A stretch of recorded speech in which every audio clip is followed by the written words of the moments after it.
ఎక్కడికి వెళ్తున్నారా? ఇంకేం చాక్లెట్లు తినేసుండా ఇంటికి పోతున్నాం. మరి ఇంత చూపు నన్ను ఎందుకు గౌరవించినారా? స్వాతంత్ర దినోత్సవం ఈ రోజు నేను గౌరవించాలి. రేపటి నుంచి మడిచి మూలనే చేయాలి.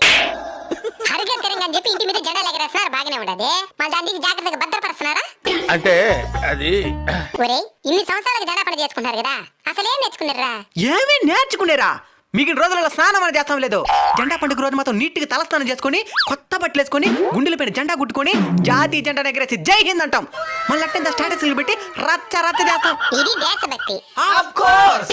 ఒరే, మీరు మీకోసం మీ కుటుంబం కోసం కాకుండా ఈ దేశం కోసం ఏం చేశారు చెప్పండి. ఓ 10 మందికి మీ వంతు సహాయం చేశారా? పోనీ ఎవడని ఎదిగితే చూసి ఓర్చుకోగలుగుతున్నారా? పోనీ మీ చుట్టూ ఉన్న ప్రకృతినైనా సరిగ్గా చూసుకుంటున్నారా? ఒక ముళ్ళు గుచ్చుకుంటే తట్టుకోలేరు మీరు. అలాంటిది ఎంతో మంది వాళ్ళ తలాన్ని తెంచుకుంటే కానీ మీకు ఈ స్వతంత్రం రాలేదు. దీన్ని సరిగ్గా ఉపయోగించుకోండి.